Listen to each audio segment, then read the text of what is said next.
Welcome to the Resilient Life Hacks podcast, where we talk about how to win at life by building a stronger spirit, soul, and body. I am your host, Elizabeth Myers, and I am so glad that you have decided to join us today. I'm very excited about our guest today, Susan Jagannath. She is an author and a hiker and adventurer, and she has some really amazing stories to share with us and some things that will help you in this challenging time, this crazy year that we are all having together right now. So thank you so much, Susan, for joining us today. Thanks. It's great to be with you. And it's bright and early in the morning. It's not bright. It's dark and early in the morning. But this is about perseverance, isn't it? And yes, it is. Yeah. And I'm really happy to be with you and your listeners to talk about what's been an amazing year. Let's keep it positive. Yes, yeah, definitely. Well, that's what's amazing about this line of work is being able to have conversations from people all over the world. And I've actually talked to a lot of people from Australia recently. And so I just think that's really neat, and other countries as well. But thank you for getting up early to come and share your wisdom with us. I appreciate that. So just give us a little background about how you got interested in hiking and how that, these adventures have led you to what you're doing now. Well, I've always been walking is one of the only forms of exercise which I like. And I think it's, I've read about it now that it's really important for your creative and life and for your mental health. And so this is really, a deep and meaningful talk. But the truth is I'm lazy. I hate the gym. Yeah. And I don't like to exercise or anything. So the only thing I love to do is to walk, right? Okay. So that is where my hiking came in. And one day I thought, okay, instead of just taking a walk in the morning and wandering around the neighborhood, why don't I try some long distance walks, like at 100 kilometers, 200 kilometers, and that's how it started as an adventure. And really, what really started it off was when my last of my children left school. And so I was no longer bound by school hours and school holidays. And then we could go and do something a bit more adventurous. But I'm also aware that people said, oh, Susan, you can do that. And I thought, what do you mean I can do it? There's nothing, but, I'm not this super fitness goddess. I'm just an ordinary kind of working mom I'm busy, I'm busy with work, all kinds of things. And I don't do things which will kill me, quite frankly. As I said, at base, I'm quite lazy. I'm not those violently active people. So this is, and the adventures which I do are really what I call doable adventures. Anyone can do it.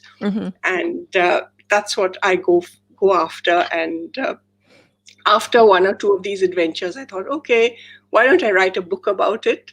Because there was the particular walk I did, there was no proper guidebook. I kept getting lost. So, it's not very comforting to be lost in the middle of a paddock in Spain, covered with cow pats. And yes, there is phone connection, but guess what? It's really hard to talk in Spanish and ask for help. Yes, this is true. I suspect the Spanish emergency police would be, they would be a bit annoyed if you had this hiker ringing them up and saying, hey, excuse me, where am I? Exactly. Well, hiking in the Himalayas doesn't sound too lazy to me. I mean, that sounds like that would be a strenuous hike. It's strenuous, but at the end of the day, you're just walking. You're putting one leg in front of the other. I'm not climbing Mount Everest, right? I'm not doing technical kind of climbing in the snow. Right. I'm just walking in a beautiful area. And I'll tell you a secret. If you're walking in the Himalayas, particularly like where all my walks have been in the Indian Himalayas, so I can't talk to Nepal. But in the Indian Himalayas, it's really good because you don't have to carry your backpack. You can hire a porter.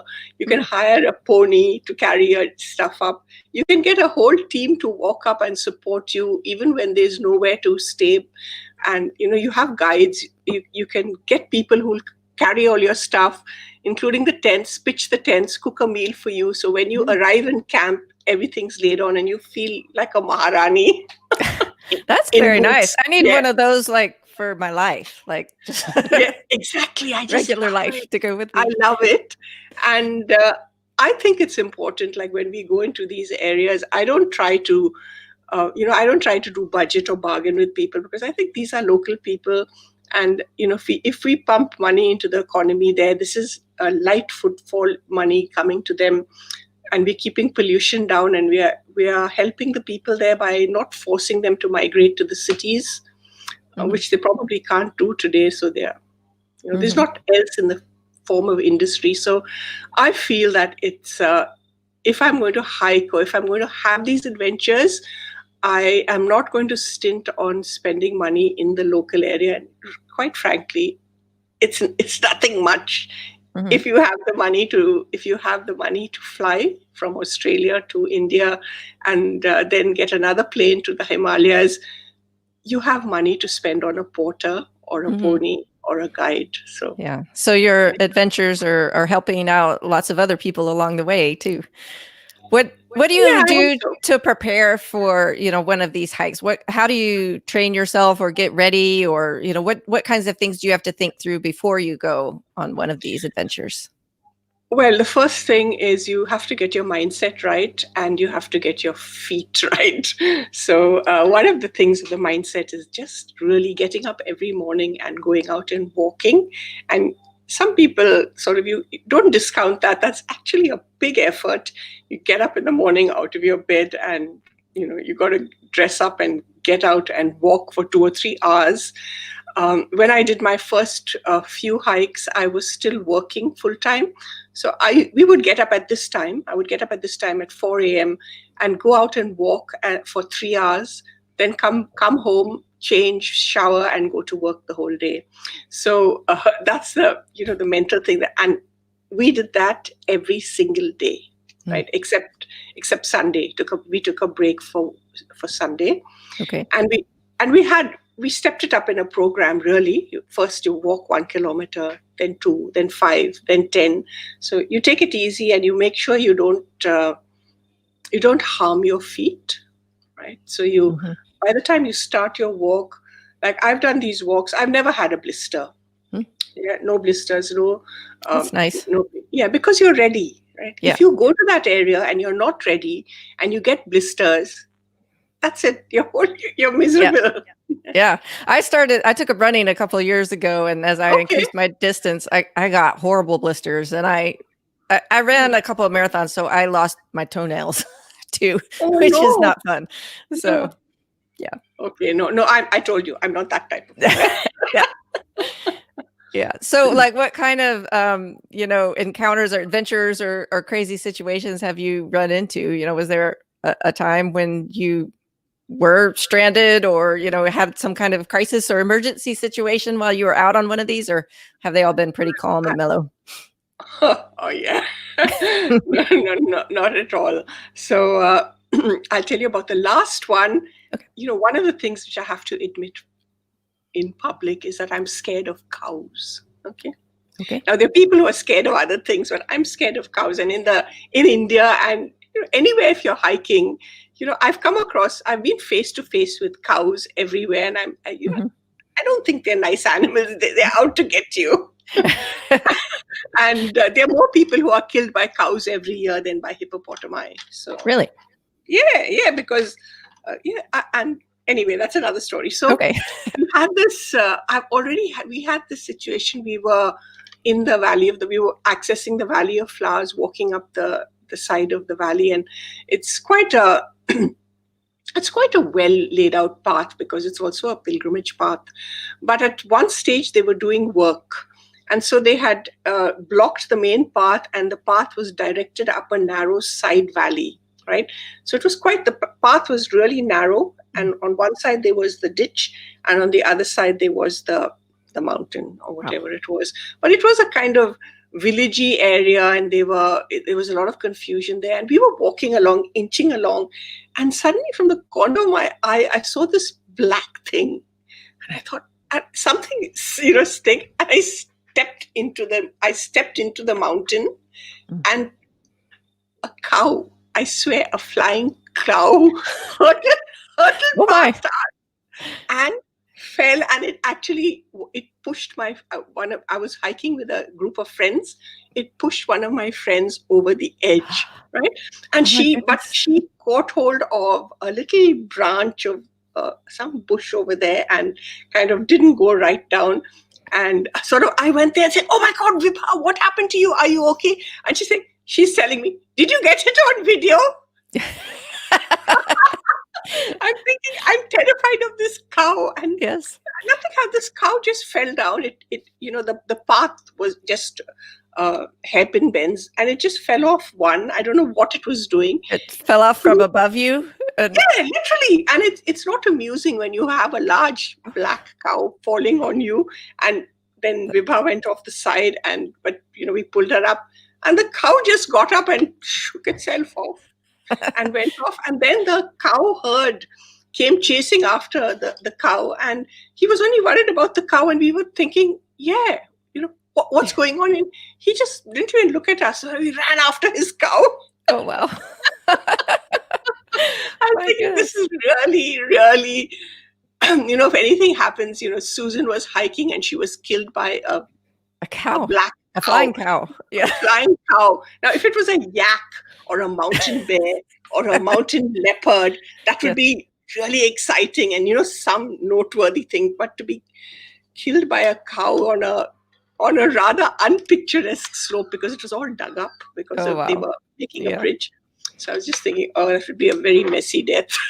Death by cow. That is quite an event. So were you afraid of cows before that, or is that why you're afraid of cows? Yeah, I was always afraid of. I don't know. Okay. Yeah, I was always afraid. In India, because I grew up in India and we still go to India a lot. There are always cows everywhere, and they kind of wander around and forage, and people, because they are holy cows, nobody does anything to them. So they're quite capable of walking up to you and butting you for food or for petting or something. And it's not very nice to be butted by a large stinky cow. Yes. Yeah. I went to the state fair once when I was a kid, and just my height, I was kind of about eye level with the cow's nose. And unfortunately, the cow had to sneeze. Oh, there you go. So I got, cow snot and hay and everything just all in my face and hair. But that's another horror story now. Yeah. But I don't know. I brushed it off and went on. I guess there's other things I'm afraid of, but flying cows isn't one I thought of. And I struggle with anxiety. You think I would have invented that fear already, but I haven't come across that one. Yeah. So you need to hike if you struggle with anxiety, because that's what was happening in about March or April this year. We were supposed to go out to India as a matter of fact, my husband had already left, and he went out in early Jan, and we were waiting for something, and then I was going to go out in mid-Feb.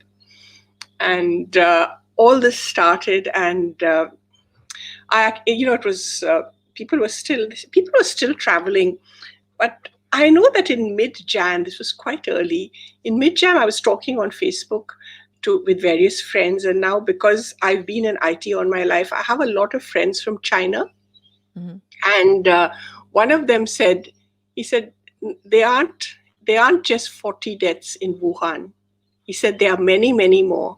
He said the scale is 40 times what everyone is letting on. It is really bad, right? And they're not letting on. And I thought, okay, this is coming literally from the horse's mouth. And people were still traveling. So by that time, I had already said, no, I'm not going to travel. And I told my husband, come back.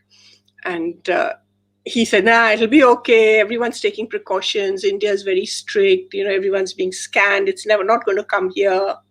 Yeah. Okay. And I said, well, you come back. And we tried to get him on a flight back. But it was obviously by then the changing the ticket meant buying a new flight, literally more expensive, twice what we had paid. Because at that time, seems like a different world when you could get bargain tickets, right? Really cheap tickets. So the coming back, we were paying double what he had paid to go. So he said, nah, I'll wait. It's not going to get bad. It did get bad, but he did he did get back to Australia one day before the lockdown started, wow. literally one day. Yeah. Wow. So that was, that was good.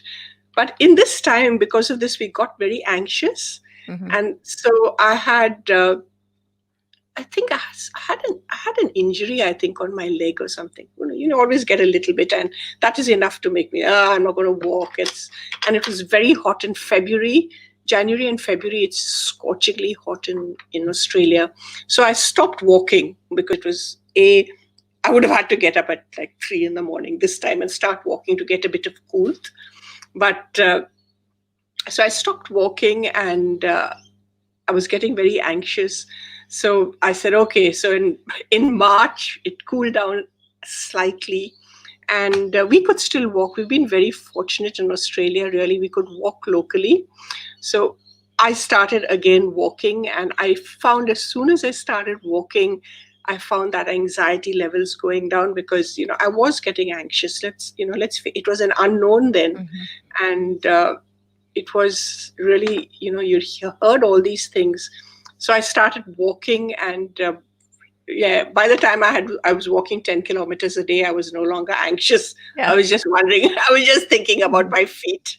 Yeah. And It's true. Exercise is one of the best yeah, things for anxiety, and yeah, and walking totally counts as exercise.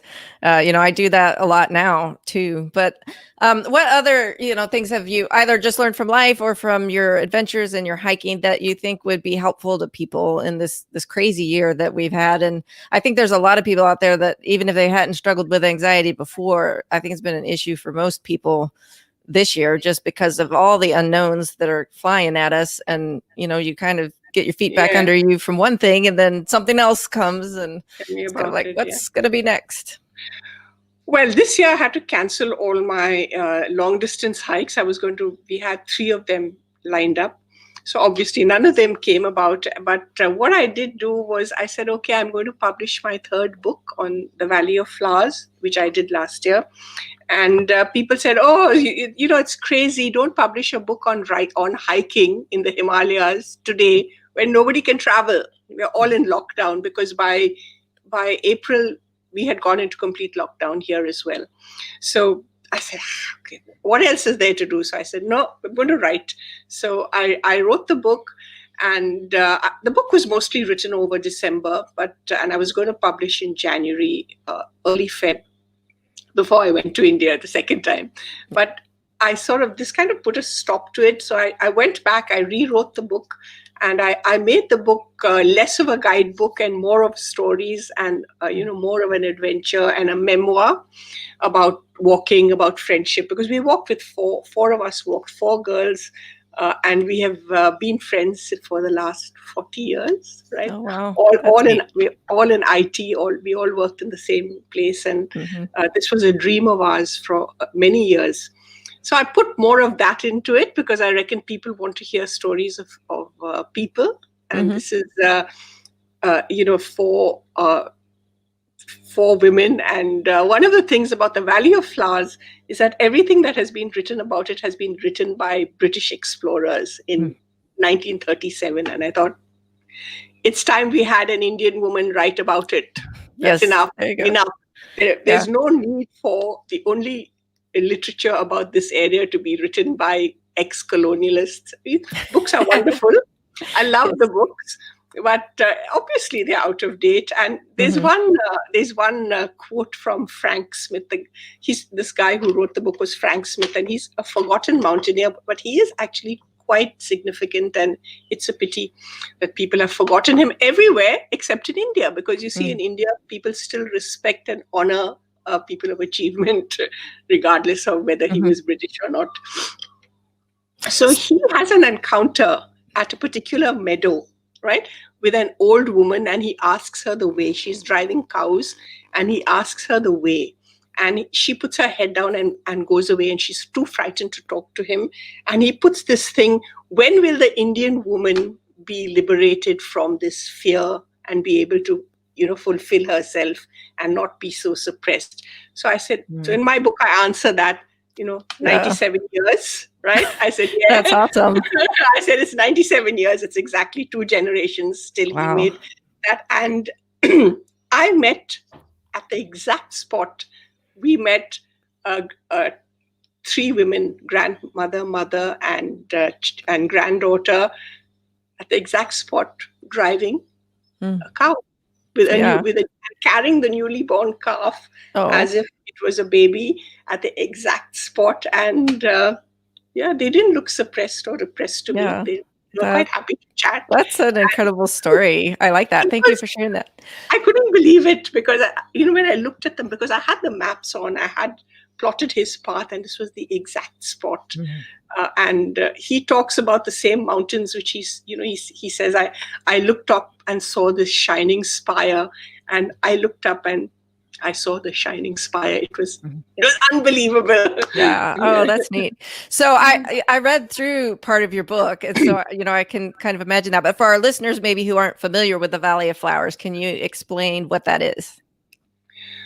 Well, the Valley of Flowers is like a side valley in the Himalayas. It's off a very busy pilgrimage track. So, the Himalayas are the holy mountains in India, and that's where the home of the gods is. You have massive temples everywhere, and this is been a pilgrimage path for thousands of years, but it's actually been recorded since 800 AD that people were making these pilgrimages to these shrines in the Himalayas.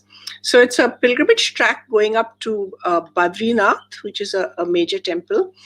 But off this is you cross these rivers, and this valley is going up a side valley. So what happens is that this valley actually the river takes a loop, and the valley runs from northwest to southeast, right? So what happens is when the cold breezes come in the winter and the monsoon, they kind of create a microclimate there, and this valley is protected. Which is why, even though it's covered with glaciers up to the whole year, the glaciers start melting in May. So May to September, you have a little bit of summer. That's when the flowers come out. So it's also the local nomadic people used to take their animals up to the meadows at this area. It's like alpine meadows above the tree line. They would take their animals, and this was on the path to Tibet, right? So this was on the path to Tibet. So they would take their animals up there, fatten them up, and then drive them into Tibet. And then, drive meaning walk them into Tibet. So these are all ancient paths. And it's also on the banks it's at the side of a very significant sub-range of the Himalayas, which, were not conquered or not climbed a long time ago. So it was trying to climb one of these mountains that they came out. Frank Smith and a party of mountaineers stumbled out of the blizzard. They literally turned tail and they got out of the blizzard, and they literally stumbled onto this valley full of flowers, and they could not believe it, totally sheltered from the blizzards above. And that's how they found it. But there's another story. You walk up. So this area, the Himalayas are very sacred. So a lot of people who are going there are going there for pilgrimage. Today, there are lots of younger people who are just hiking, like myself. But it's still, you cannot, if you are Indian, the Himalayas are in your blood. The whole of India only exists because of the Himalayas, really, geographically and spiritually. So there's a deep genetic connection, I think. But sorry, I lost my train of thought. Yes, so you have Hindu pilgrimages, and at the side at the village where you start walking, there are 2 paths. One goes to the Valley of Flowers. One goes up to a glacial lake called Hemkund, which is a Sikh pilgrimage, right? So it's a Sikh pilgrimage, and so a lot of Sikhs go up there. I went there as well as part of the thing. But so we walked up this path, and you go into this meadow, and there in this meadow at 4,300 meters, surrounded by these most magnificent peaks, there's lush green meadows full of flowers, and you have the snow-covered glacial, because there are remnants of glacier there. I found a cross, right? So there is a grave there in the most, and in my book I say, in this most Hindu of meadows, you have this cross, and you have the words of, I lift my eyes from Psalm. I mean, I looked it up. I think it was Psalm 121 or something. Yeah. So it says, I lift my eyes to the mountains, from where cometh my help.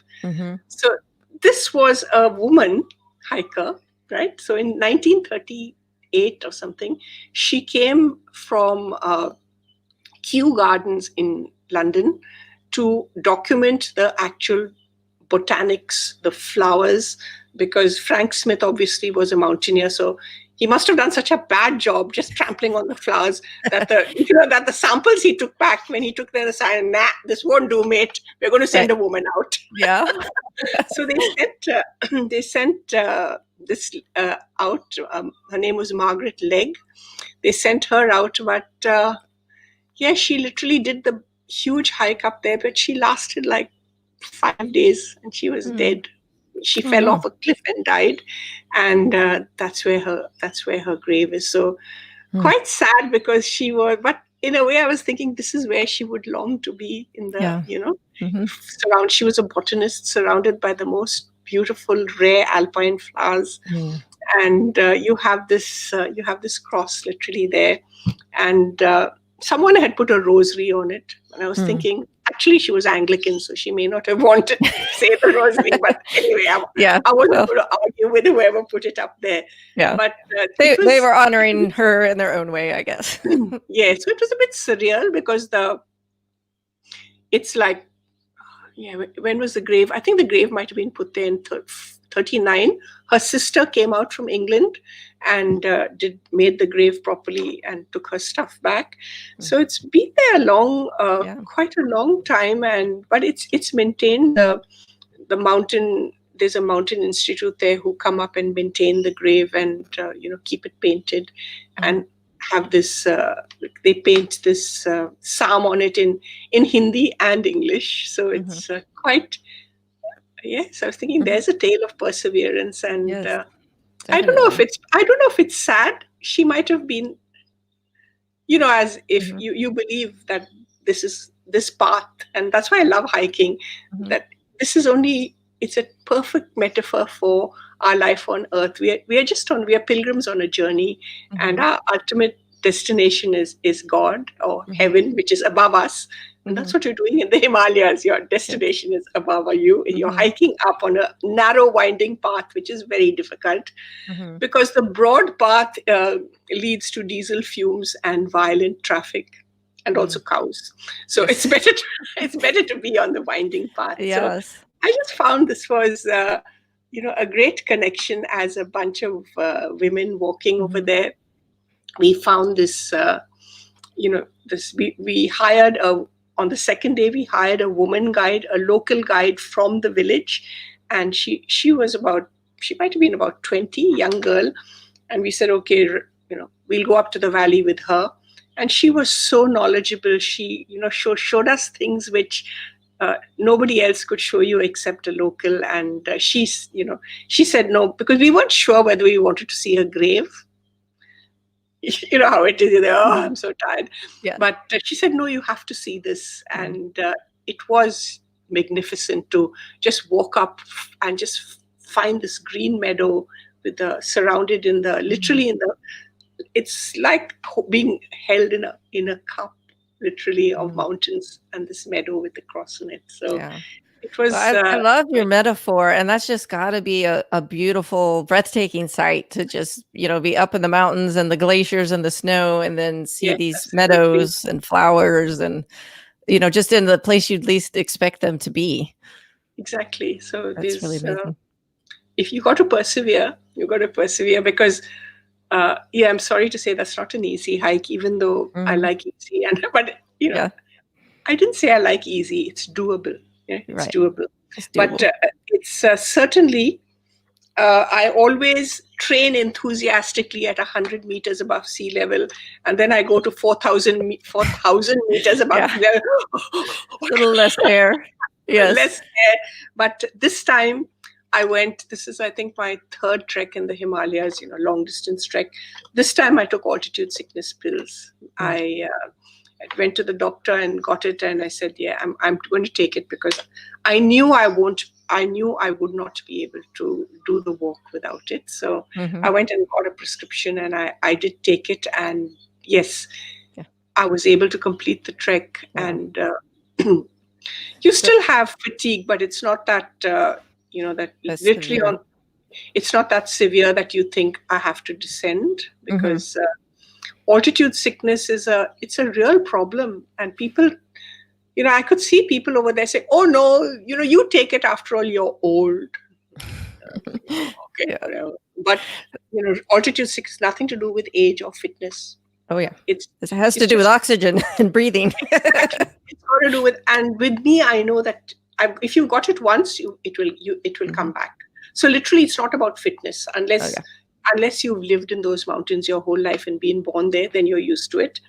But you've got to have it, and people don't realize, and they just think that they're tired. But yes, you're tired, but you're extra tired because you're not getting enough oxygen. So I'm not silly about it that way. Like, if I will take we'll take it if it's necessary. Yeah. So my husband and I went to the Air Force Academy, which is up in the mountains in Colorado, and it's at a considerable altitude too. So that's a thing. Like, you've been running at home training for basic training, but you get there and suddenly there's not quite as much oxygen as you're used to. So it is a thing. And I'm just thinking of all kinds of metaphors while I'm listening to your stories and you talking and stuff. But, sometimes we could look at another person and say, oh, they're struggling, but, their life may be at like a different altitude than ours. And it's just, things are harder or easier for some people. And you think, well, why can't I do what that person's doing? Or, why can't this person do that? And we're just kind of all in different places on the mountain. I'm working on my second book now. And I do have it's interesting that, you're my guest this week, because I was just writing on this earlier this morning. But, this idea of, like, we've been in the valley. I've been through the dark valley, and now, I've hiked a little further up the trail, and, I want to turn back around to people who are coming up the trail behind me and say, hey, this is an easier path, or watch your step there. That one's a doozy. Exactly. I guess we could add to watch out for the flying cows. But the quote that I ended the chapter with was, the view is worth the climb. And that just keeps coming back in my head while I'm listening to you. Is, it is strenuous, like you said, and there's altitude, but that's got to be a breathtaking view. And I'm sure it's definitely worth the climb. Oh yeah, absolutely. And I think that's some people say, oh, it's not about the destination, it's about the journey. But I don't agree. It is about the destination, this thing of, it's about the journey. Yeah, but the journey to where, I don't know. Right. I'm not that deeply philosophical. I want to know where I'm going. And at the end of a hike in the Himalayas, I want a view, and and I want a breathtaking view. And in the Valley of Flowers, you have these beautiful views, as well as you have these astounding flowers, which you don't see anywhere else. So it depends on your luck when they are blooming, but they bloom consistently. From in May, the primulas start, and then later on you get the Himalayan balsam, and you have heaps of flowers. But these flowers are they're wild flowers, so they're not like planted masses of tulips. It's not that type of flowers, but you have these flowers everywhere, all the way up from Gangaria. You just have to see them. And for that, you need, as you said, you need someone to show them to you and explain them to you. And one of the things which this girl did, she made us sit down, crouch down in the undergrowth, and you can get a totally different view from there, because you're almost at, as it is, some of the flowers are at this level. Okay. Wow. But when you go down, you see even more flowers, and you bend down and you look at the flowers, and beyond the flowers, you look at the mountains. And it's absolutely breathtaking. And you realize how small and insignificant you are. And if you go down lower, it's kind of we are so high in the sky. We've climbed to be high, but she made us crouch down and look up. And that really, by bending down, you can take a whole lot of metaphors out of that. Yeah, definitely. It made a huge difference to the view and to your understanding, to our understanding of what we were doing.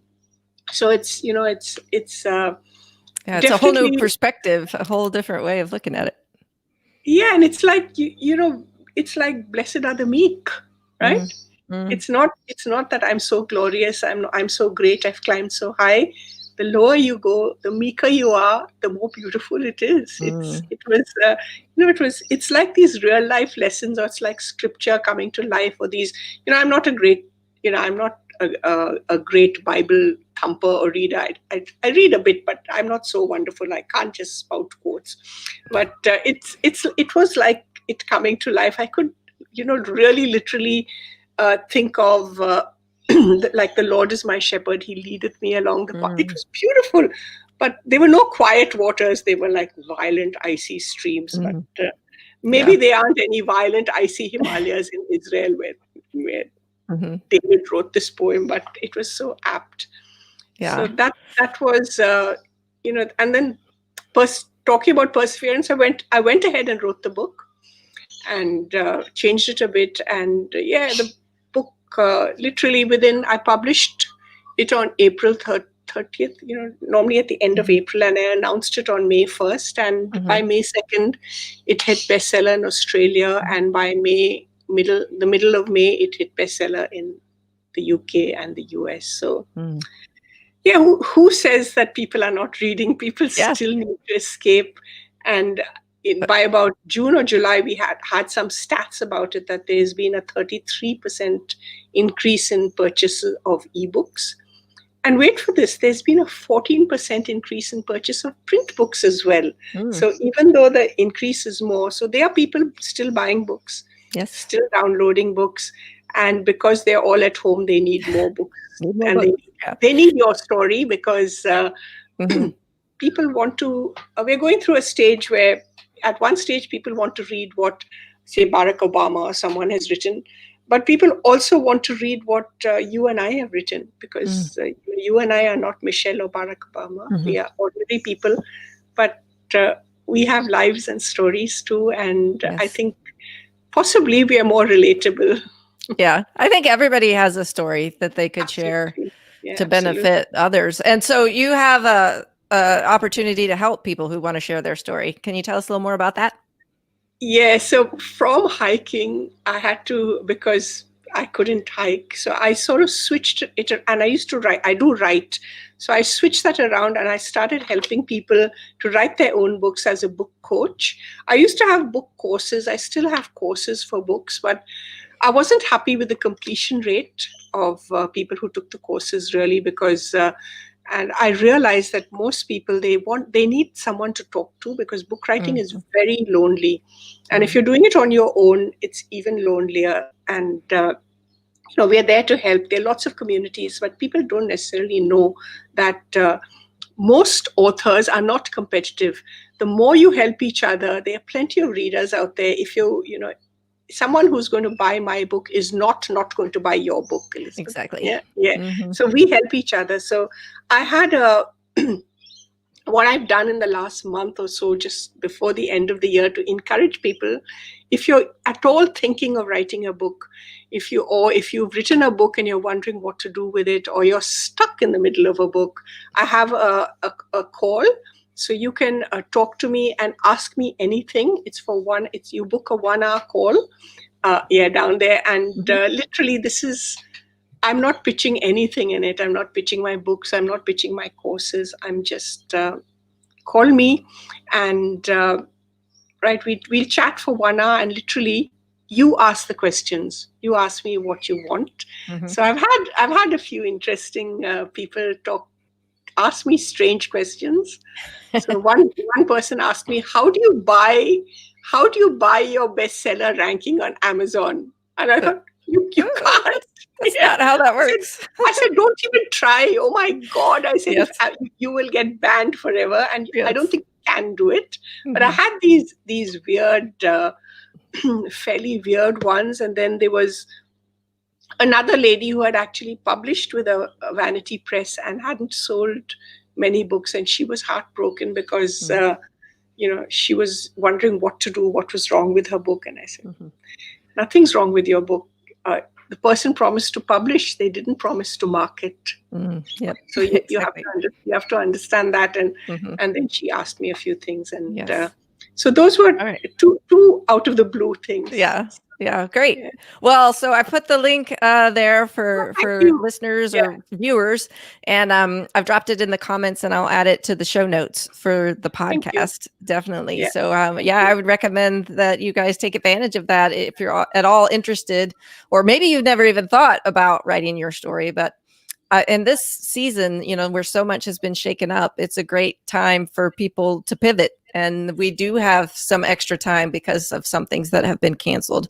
And that's sad, but we can use that time to do something else purposeful and good. And if you're out there and you're still breathing, I can guarantee you have a story in you somewhere. And your story, you may not think it's significant to you, but it's amazing to somebody else. And they want to hear what you have to learn. So thank you so much, Susan, for sharing with us today. This has been awesome. And I would love to hear more of your stories. I'm going to finish reading your book because that'd be good. That sounds so exciting. I want to go hike the Himalayas now. That had never been on my bucket list, but now I'm like, I want to go see this meadow. So you have to. Yes. We'll go together next year. Okay, sounds good. So if you could just quickly, as we wrap up, tell our listeners, where else they can find you online or social media. Yeah, I'm on Facebook and Instagram as Susan Jagannath, at Susan Jagannath, and it's a public profile. You can send a friend request. I don't have any problems with that. So it's Susan Jagannath, at Susan Jagannath, and it's susanjagannath.com is my website. You can go there to just have a look at some pictures, or you can find all my books are available on Amazon. So I think we put the Amazon there. Even on Amazon, if you just search for me by name, you'll find books. I've got 3 books: one on the Camino in Spain, and 2 Himalayan books. One called Chasing Himalayan Dreams, and that's about a 3-day trek which took me 40 years to do. So wow, yeah, I'll tell you. You can read. We'll have to have you back on to tell that story too. So. Just read the book. Yeah, it sounds like you have a lot of great things to share. So thank you. So this book this hike that we talked about was in the Valley of Flowers book. Valley of Flowers, the latest book, and in all my ebooks, there are a few pictures, right? The print books, if you buy the print books, they're black and white and there are no pictures, just to keep the price down. But there are plenty of pictures. If you connect with me on Instagram, on Facebook, I occasionally post videos and pictures about it, so you can have a look about it. But that's one of the things which, in publishing a hiking book, people want to see pictures, but if you start putting pictures in the book becomes expensive. So it's better to put it in the ebook. Instagram is perfect for that. So too bad you don't have that video of the flying cow. That would go viral. I know, I missed it. I was trying to make sure that I didn't fall down the cud. It's called the cud. It didn't fall down it. Right. Well, I'm very glad that you survived that adventure to tell us all about it and to share your wisdom with us. So thank you so much for joining us. It has been great talking to you today. And thank you all who have been listening to the Resilient Life Hacks podcast today. I hope that you've been blessed by Susan's stories and been inspired as you're hiking your life and your journey, the road that you're on. Not all of our paths look alike, but we can all partner together. We can share some laughs along the way. We can cry on each other's shoulders, and we can learn from each other's journeys. So thank you for tuning in today, and we will see you next week.